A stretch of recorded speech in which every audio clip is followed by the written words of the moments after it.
Hi అండి. తెలుగు కథల ప్రపంచంకు స్వాగతం. ఇవాళ బుజ్జాయి తెలుగు కథల సంచిక నుంచి దురాశ అనే కథను వినేద్దామండి. శ్రీను పుల్లన్న పిచ్చాబాటి మాట్లాడుకుంటున్నారు. వారి మాటల ప్రస్తావన రాజకీయాల వైపు వెళ్ళింది. శ్రీను మాట్లాడుతూ, ఒకప్పుడు రాజకీయ నాయకులు ప్రజలకు నిస్వార్థ సేవలందించేవారు, ప్రజల ఆదరాభిమానాలు పొందేవారు. ఇప్పుడు రాజకీయం కుళ్ళిపోయింది. ఎన్ని కోట్లున్నా ధనదాహం తీరక ప్రభుత్వాన్ని దోచుకుంటున్నారు. ప్రజల నోట్లో దుమ్ము కొట్టి పేదవారికి అన్యాయం చేస్తున్నారు అన్నాడు. పేదల కోసం ప్రభుత్వం 10 కోట్లు పంపిణీ చేస్తే 10 లక్షలు జనం చేతిలోకొస్తుంది. తిలాపాపం తలాపిడికడు అని అందింది అందినట్లుగా మింగుతున్నారు నరరూప రాక్షసులు అన్నాడు.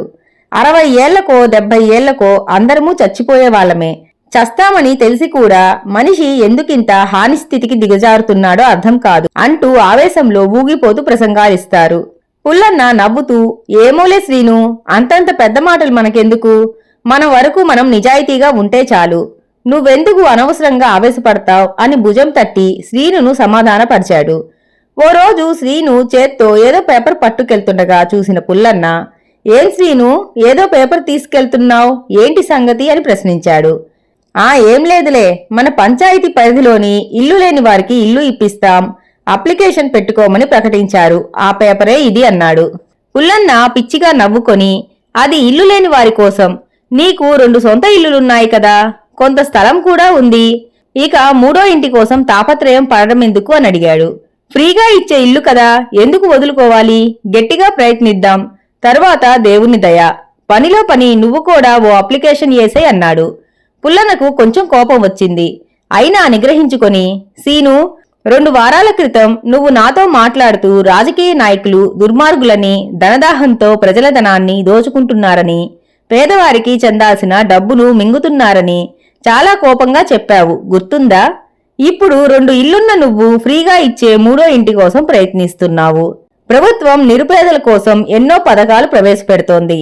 వాటిని మనం కూడా పొందాలని ఆరాటపడితే ఆ పథకాలు నిజమైన నిరుపేదలకు అందేదెప్పుడు? ప్రభుత్వ పథకాలు నిరుపేదలకు చేరాలంటే ఇల్లున్న మనలాంటి వారు ఇలా ఇల్లు లేదని అబద్ధం చెప్పి ప్రభుత్వం సహాయం పొందాలనుకోవటం ఏమాత్రం పద్ధతి కానే కాదు. మన వద్ద కోట్లు లేకపోవచ్చును, కానీ ఏదో ఉన్నదానితో 3 పూటలా తింటూ హాయిగానే బ్రతుకుతున్నాం గదా, మళ్ళీ ఈ దురాశ ఎందుకు? ఒకరిని విమర్శించడం కాదు, మనం నిజాయితీగా బ్రతకాలి. మనం ఒక్కరం నిజాయితీగా ఉన్నంత మాత్రాన దేశం బాగుపడుతుందా అని మాత్రం అనుకోకూడదు. దయచేసి నీ ప్రయత్నం మానే, ఆ అవకాశం ఓ నిరుపేదకివ్వు, ఓ ఇంట్లో దీపం వెలిగించిన వాడివవుతావు అని చెప్పాడు. చివర్లో చెప్పిన పుల్లన్న మాటలు శ్రీనును బాగా ఆలోచింపజేశాయి. చేతిలోని అప్లికేషన్ను చింపి పక్కనున్న చెత్తకుండీలో వేశాడు శ్రీను. ఇంతటితో కథ కంచికి, మనం ఇంటికి. అంతా మాయా అనే మరో కథను వినేద్దామండి. నన్ను కాపాడండి, నన్ను కాపాడండి అంటూ పురవీధిలో ఒక బౌద్ధ భిక్షువు పెద్ద పెద్దగా అరుస్తూ పరిగెడుతున్నాడు. ఈ అరుపులు విని దారిన పోయే వాళ్లు విస్తుపోయి నిల్చుండిపోయారు. ఆ 2 మాటలతోనే కాదు, మరిన్ని మాటలతో బౌద్ధ భిక్షువు పరిగెడుతున్నారు అడ్డదిడ్డంగా. నేను చెప్పినదంతా అర్థం లేని మాటలు, అన్నీ అసత్యమైనవి, అవి పనికిరానివని నేను ఒప్పుకుంటాను, నన్ను మన్నించండి అని ఆ బౌద్ధ భిక్షువు అరుస్తూ ఉన్నాడు. ఆయన ప్రాణభయంతో ఎందుకిట్లా అరుస్తూ పరిగెడుతున్నాడో ఎవరికీ అర్థం కావటం లేదు. ఆయన సమస్య ఏమిటో బోధపడటం లేదు. ఏమై ఉంటుందా అని చెవులు కొరుక్కుంటున్నారు అందరూ. ఒకరి ముఖాలు ఒకరు చూసుకుంటున్నారు. అయితే కాసేపటికి అందరిలోనూ తలెత్తిన సందేహం తొలగిపోయింది. అందుకు జవాబు ఓ భీకర శబ్దంతో లభించింది. ఒక ఏనుగు మదంతో రెచ్చిపోయి ఆ భిక్షువుని వెంబడించింది. ఆయనెందుకు పరిగెడుతున్నాడనడానికి జవాబు తెలిసింది. ఆ ఏనుగు దృష్టి మరెవరిపైనా లేదు, కేవలం బౌద్ధ భిక్షువుపైనే ఉంది. అయినప్పటికీ అందరికీ అర్థం కానిదొకటుంది. రాజభటులు మావటివాడు నిదానంగా సాగుతున్నారు. ఈ సందేహం ఒక ప్రశ్నగా మారింది. ఒకరినొకరు ప్రశ్నించుకున్నారు. కొంచెం దూరం నుంచి బౌద్ధ భిక్షువు గొంతు వినిపిస్తోంది. కాపాడండి అనే మాటతో సహా వినిపిస్తోంది. రక్షక భటుల్లో చివరిగా వచ్చిన వ్యక్తి నుండి వాళ్లకు జవాబు దొరికింది. వాళ్ళు సేకరించిన జవాబులలో కొన్ని పరిగెడుతున్నది మరెవరో కాదు, నాగార్జునుడు. బౌద్ధ సాధువులలో సుప్రసిద్ధులు. ఆయనకే ఇటువంటి పరిస్థితా అని ప్రశ్న రావటం సహజమే. కాని ఆయనకు ఈ పరిస్థితి కల్పించింది ఆ రాజచక్రవర్తి అని తెలిసి అందరూ ఆశ్చర్యపోయారు. అది అందరికీ అర్థం కాని ప్రశ్న అయింది. దీనికంతటికీ కారణం నాగార్జునుని నిబంధనలే అని తెలిస్తే మరింత ఆశ్చర్యం కలిగి తీరుతుంది. ఆయన చెప్పిన మాటేంటి? ఆయన ప్రాణభయంతో తాను చెప్పినదంతా అర్థం లేని మాటలే అని, అసత్యమని ఒప్పుకోవడమేమిటి అని అందరూ అనుకున్నారు. ప్రపంచమే మాయ, అది అసత్యం. అంతేకాదు, అది గమనిస్తున్న మనము అసత్యవాదులమే. చూడడం లేదు అంటే చూసేవారు లేదనేగా. అందుకు ఏదీ లేదు, సర్వం మాయ. ఇది నాగార్జున తత్వం. ఆదిశంకరుల వారి తత్వం కన్నా ఒక మెట్టు ఎక్కువ ఈ నాగార్జునుడి వాదన. దీన్ని అర్థం చేసుకున్నవారు మాయాపరులే అని నాగార్జునుడి మాట. ఆదిశంకరుల వారు కనీసం మనిషినైనా సత్యం అని ఒప్పుకున్నారు. నాగార్జునుడు దీన్ని సైతం నిరాకరించారు. ఈ తత్వాన్ని తప్పని నిరూపించడం కోసమే ఆ రాజ్యాధిపతి ఒక ఏనుగును నాగార్జునుడి పైన రెచ్చగొట్టాడు. అంతా మాయ, ఏదీ లేదు, నాగార్జునుడు లేడనేగా అర్థం.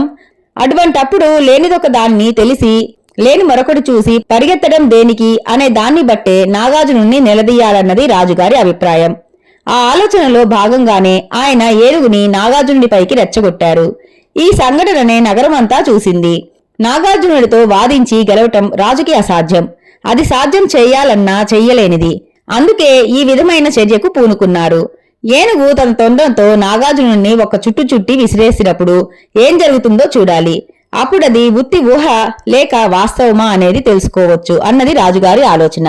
రాజుగారి కార్యరూపంలో భాగంగా నాగార్జునుడు ఎట్లాగో రాజున్న చోటుకు చేరుకున్నాడు. తనను రక్షించవలసిందిగా ఆయన రాజును కోరుకున్నాడు. రాజు కూడా వెంటనే మావటివాడి వంక ఆ ఏనుగు అదుపు చేయవలసిందిగా సాంజ్ఞ ఇచ్చాడు. నాగార్జునుడికి చెమటలు పట్టేశాయి. ఆయనలో ఇంకా భయం తగ్గలేదు. ఉక్కిరి బిక్కిరి అవుతున్నారు. ఇదంతా చూస్తున్న రాజు నాగార్జునుడి వంక చూసి, ఏం జరిగింది నాగార్జున? ఇప్పుడేమంటారు? మిమ్మల్ని తరుముకొచ్చింది ఏనుగేనా? ఆ ఏనుగు నిజమేనా లేక అబద్ధమైందా అని అడిగారు. అప్పుడు నాగార్జునుడు, రాజా, నన్ను తరుముకొచ్చింది ఏనుగు, ఒక కళ అని చెప్పగా రాజు విస్తుపోయారు. ఏంటిది?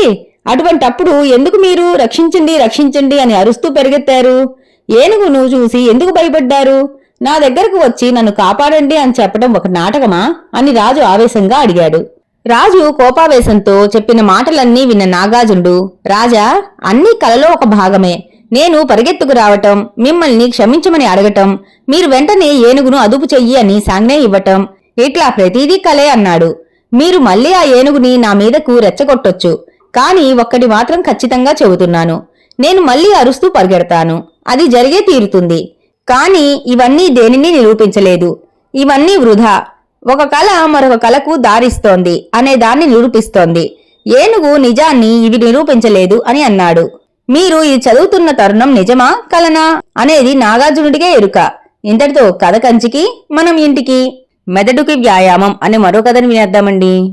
మెదడు ఎంత చురుకుగా ఆలోచనలు చేస్తుందో వారు జీవితంలో విజయం సాధిస్తారని మానసిక శాస్త్ర నిపుణులు చెప్తుంటారు. శరీర వ్యాయామానికి వ్యాయామశాలలు, తాలింఖానాలు ఉన్నట్లు మెదడు చురుకుగా పనిచేయటానికి ఇటీవల కాలంలో ఆలోచనలకు సంబంధించిన పజిల్స్, వీడియో గేమ్స్ వంటివి పుట్టుకొస్తున్నాయి. వివిధ రంగాలలో వారి వారి నైపుణ్యాలను పెంపొందించడానికి, వ్యక్తిత్వాన్ని వికసింపజేయటానికి ప్రత్యేక శిక్షకులు ఉన్నారు. మెట్రో నగరాల్లో బ్రెయిన్ జిమ్ములకు క్రమక్రమంగా ఆదరణ పెరుగుతోంది. మెదడు చురుకుగా ఎట్లా పనిచేయాలనే దానిపై తర్ఫీదును ఇస్తున్నారు. Mind games, reasoning skills, brain teasers వంటి అంశాలు బోధించడం వలన మెదడు చురుకుగా పనిచేస్తోందనడంలో సందేహం లేదు. ఢిల్లీలోని ఒక పబ్లిక్ స్కూల్లో బ్రెయిన్ జిమ్ సెంటర్ను ఏర్పాటు చేసి పిల్లల్లో సృజనాత్మకత, వినూత్న ఆలోచన ధోరణి ఎలా పెంపొందించుకోవాలో మానసిక శాస్త్ర నిపుణులతో శిక్షణ అందిస్తున్నారు. అంతేకాదు, పాఠ్య ప్రణాళికలో ఒక భాగంగా దీనిని ప్రవేశపెట్టారు కూడా.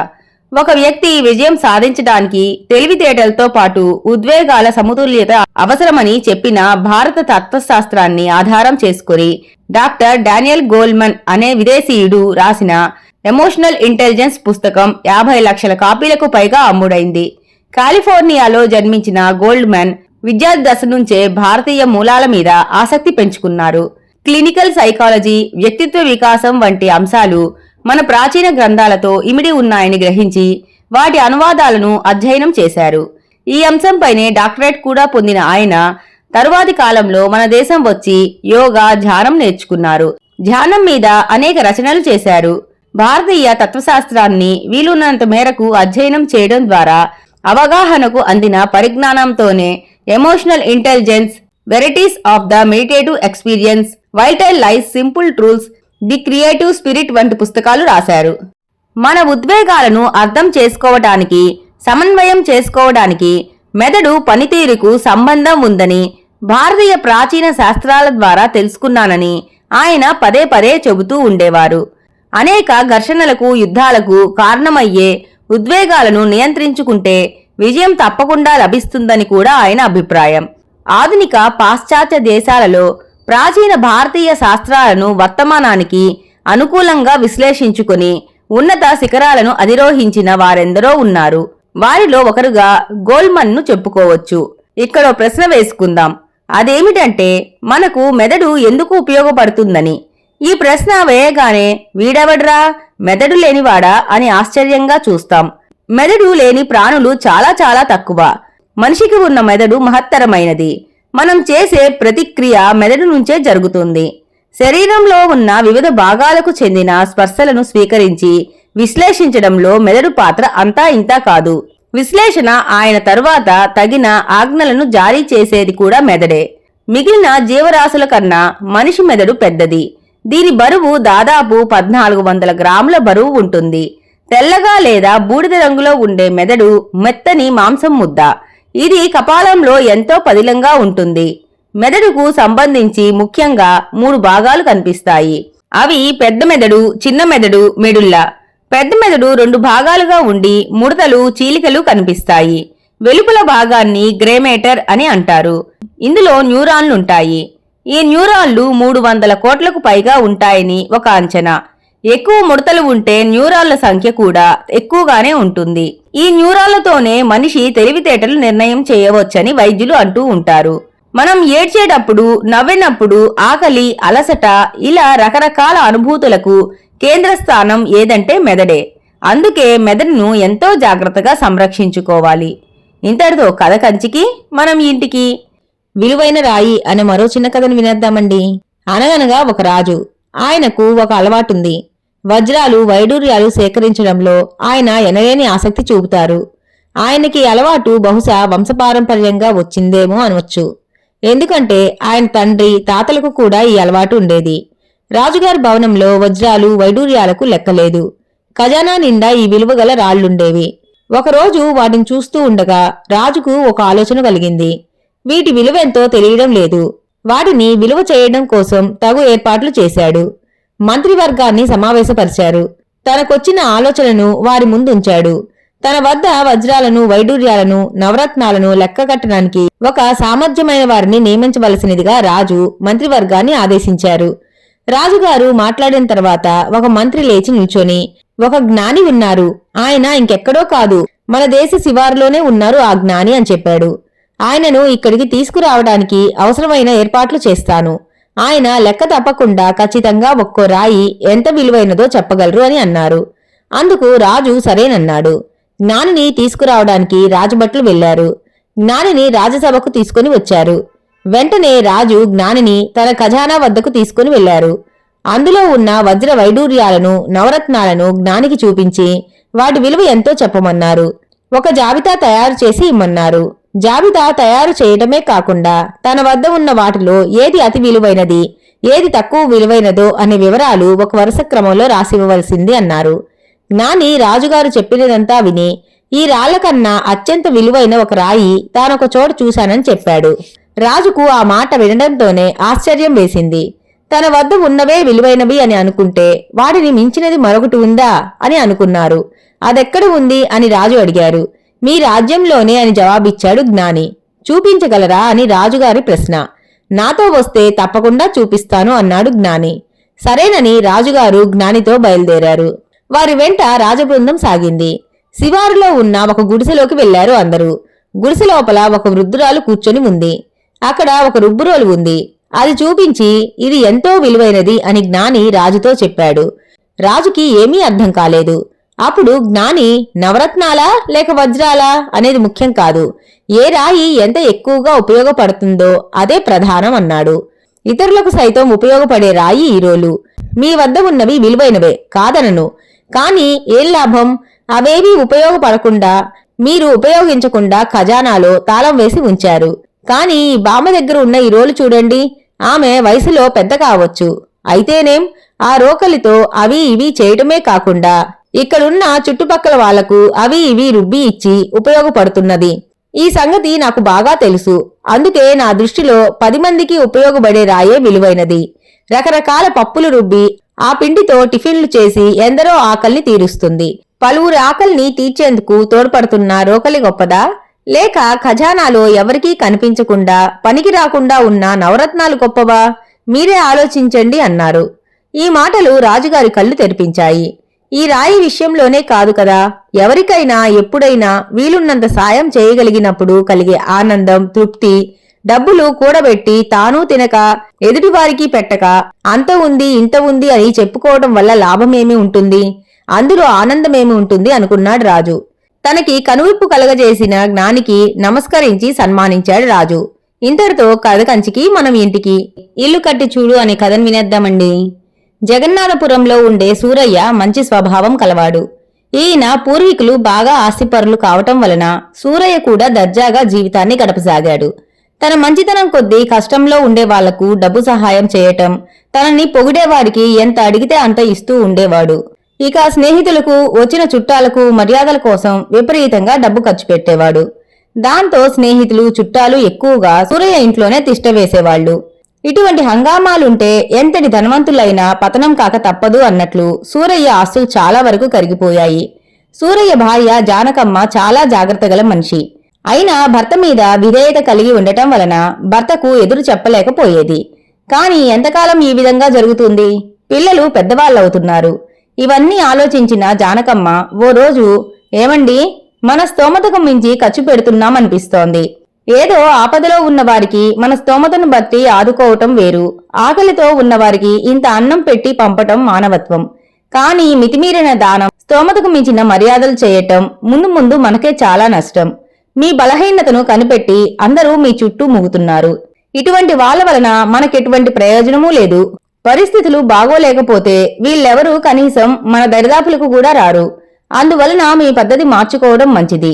చేతులు కాలిన తర్వాత ఆకులు పట్టుకోవటం అవివేకం అంటూ ఎంతో కాలంగా తనలో ఉన్నటువంటి బాధను చెప్పుకుంది.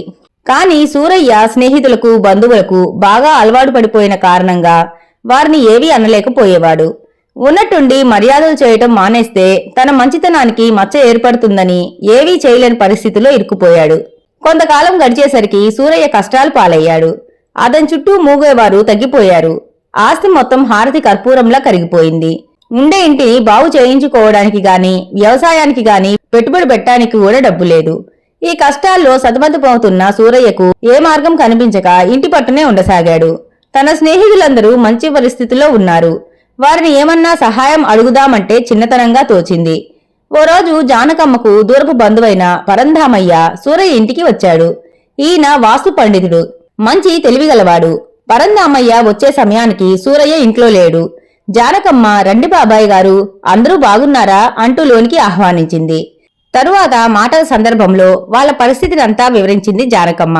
సూరయ్య పరిస్థితికి చాలా విచారించాడు పరంధామయ్య. మళ్లీ సూరయ్య పరిస్థితిని బాగు చేయాలనుకున్నాడు. అంతలో సూరయ్య వచ్చాడు. కుశల ప్రశ్నలు, భోజనాలు అయిన తర్వాత, సూరయ్య, నీ గురించి అమ్మాయి అంతా వివరించి చెప్పింది. జీవితంలో ఒడిదుడుకులు వస్తూ ఉంటాయి, అవి సహజం. కాని ఎంత ఆస్తి ఉన్నా జాగ్రత్త అవసరం.